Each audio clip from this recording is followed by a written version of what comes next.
नमस्कार दोस्तों, स्वागत है आपका हमारे YouTube चैनल रात का खौफ पर, जहां आपको मिलती हैं ऐसी डरावनी कहानियां जो धीरे धीरे आपके दिमाग में उतर जाती हैं और फिर आपको चैन से सोने नहीं देती। दोस्तों, आज की कहानी सुनने से पहले मैं आपसे बस इतना कहना चाहूँगा कि अगर आप अकेले हैं तो बेहतर होगा कि लाइट जला लें, क्योंकि जो मैं आपको सुनाने वाला हूँ वो सिर्फ एक कहानी नहीं है, बल्कि मेरी जिंदगी का वो सच है जिसे याद करते ही आज भी मेरे हाथ कांपने लगते हैं। मेरा नाम रवि है और आज से करीब 7 साल पहले जो मेरे साथ हुआ उसने मुझे हमेशा के लिए बदल दिया। आज भी जब मैं रात में अकेला होता हूँ तो मुझे लगता है जैसे कोई मुझे देख रहा है, बिल्कुल उसी तरह जैसे उस रात देखा जा रहा था। मैं शहर में रहता था और एक प्राइवेट कंपनी में नौकरी करता था। जिंदगी बिल्कुल साधारण चल रही थी। सुबह ऑफिस, शाम दोस्तों के साथ चाय और वीकेंड पर कभी कभार घूमना। मुझे नई जगहों पर जाना पसंद था, खासकर ऐसी जगहें जहां ज्यादा लोग नहीं जाते। शायद यही मेरी सबसे बड़ी कमजोरी थी। मेरे ऑफिस में ही एक लड़का काम करता था। नाम था दीपक। वो दिखने में शांत था, कम बोलता था, लेकिन उसके चेहरे पर हमेशा एक अजीब सी उदासी रहती थी। धीरे धीरे हमारी दोस्ती हो गई। एक दिन उसने मुझसे कहा कि उसके गांव के पास एक बहुत पुराना इलाका है जहां हर साल एक मेला लगता है और वहां की रातें बहुत खास होती हैं। मैंने पूछा कैसी खास, तो वो हल्का सा मुस्कुराकर बोला कि वहां की रातें याद बन जाती हैं। मुझे उसकी बात थोड़ी अजीब लगी, लेकिन मैंने ज्यादा ध्यान नहीं दिया। कुछ दिन बाद दीपक ने अचानक कहा कि इस वीकेंड वो अपने गांव जा रहा है और अगर मैं चाहूं तो उसके साथ चल सकता हूं। मुझे ऑफिस से ब्रेक चाहिए था तो मैंने हाँ कर दी। घर वालों को बताया तो सब मान गए, बस माँ ने कहा कि रात में ज्यादा बाहर मत घूमना। उस दिन हम दोनों शाम की ट्रेन से निकले। जिस स्टेशन पर हमें उतरना था वो स्टेशन बहुत छोटा और पुराना था। ट्रेन से उतरते ही मुझे अजीब सा सन्नाटा महसूस हुआ। ना कोई चहल पहल, ना कोई आवाज। प्लेटफॉर्म पर लगी घड़ी रुकी हुई थी और उस पर समय था रात के 2:11। मैंने दीपक से पूछा कि यहाँ इतनी शांति क्यों है, तो उसने कहा कि यहाँ रात में ऐसा ही रहता है। स्टेशन से बाहर निकले तो एक भी ऑटो या टैक्सी नहीं मिली। काफी देर बाद एक बूढ़ा आदमी दिखाई दिया जो हाथ में लालटेन लिए बैठा था। दीपक ने उससे गांव का रास्ता पूछा। बूढ़े ने पहले मुझे ऊपर से नीचे तक देखा, फिर बोला कि दिन में आना चाहिए था, रात ठीक नहीं है। मैंने हंसकर कहा कि अंकल अब आ ही गए हैं। बूढ़े ने कुछ नहीं कहा, बस लालटेन उठाई और हमें कच्चे रास्ते की तरफ इशारा कर दिया। हम पैदल ही चल पड़े। रास्ता जंगल से होकर जाता था। चारों तरफ घना अंधेरा था, बस दूर दूर तक झींगुरों की आवाजें आ रही थीं। चलते चलते मुझे बार बार ऐसा लग रहा था कि कोई हमारे पीछे चल रहा है। जब मैं रुकता तो वो आवाज भी रुक जाती।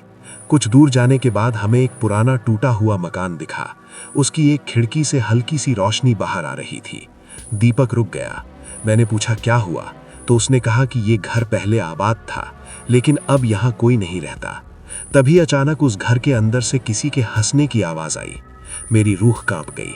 मैंने कहा कि चलो यहाँ से जल्दी निकलते हैं, लेकिन दीपक वहीं खड़ा रहा। उसकी आवाज बदल चुकी थी। उसने कहा तुम डरते क्यों हो, अब तो हम आ ही गए हैं। तभी उस घर का दरवाजा अपने आप खुल गया।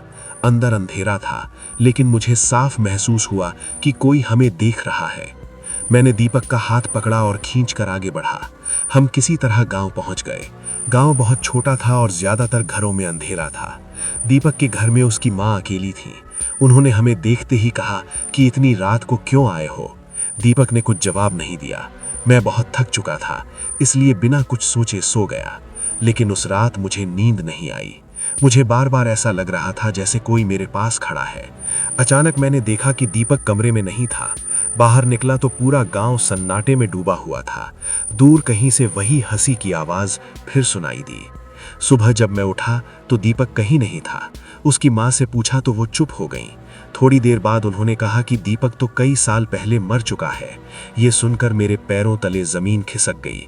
उन्होंने बताया कि हर साल मेले के समय वो किसी न किसी को अपने साथ ले आता है, लेकिन जो उसके साथ आता है वो कभी वापस नहीं जाता।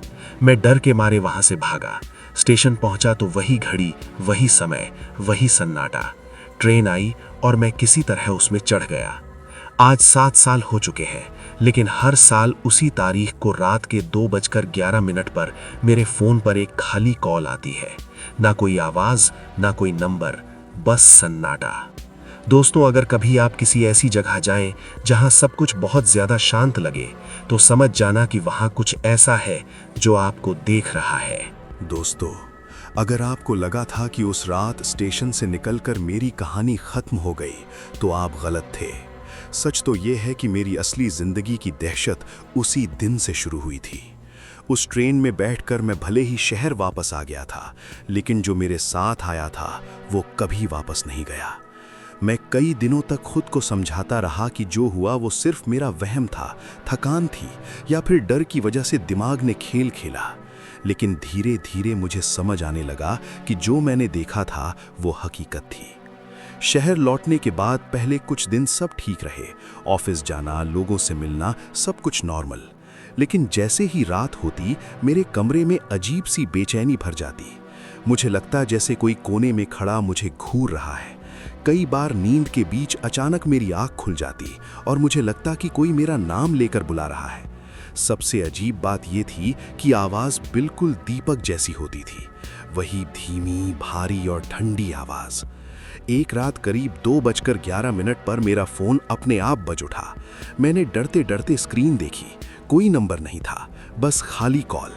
मैंने कॉल काट दी, लेकिन कुछ सेकंड बाद फिर से वही कॉल आ गई। इस बार जैसे ही मैंने फोन कान से लगाया, दूसरी तरफ सिर्फ सांसों की आवाज थी, बहुत गहरी और ठंडी सांसें। फिर अचानक किसी ने फुसफुसा कर कहा, तुम अधूरे हो। मेरे हाथ से फोन गिर गया। उस रात मैं पूरी तरह जागता रहा। अगले दिन ऑफिस में मेरा मन बिल्कुल नहीं लगा। मैंने दीपक के बारे में इंटरनेट पर सर्च करना शुरू किया। मुझे उसके गांव के बारे में कुछ पुराने ब्लॉग और फोरम पोस्ट मिले।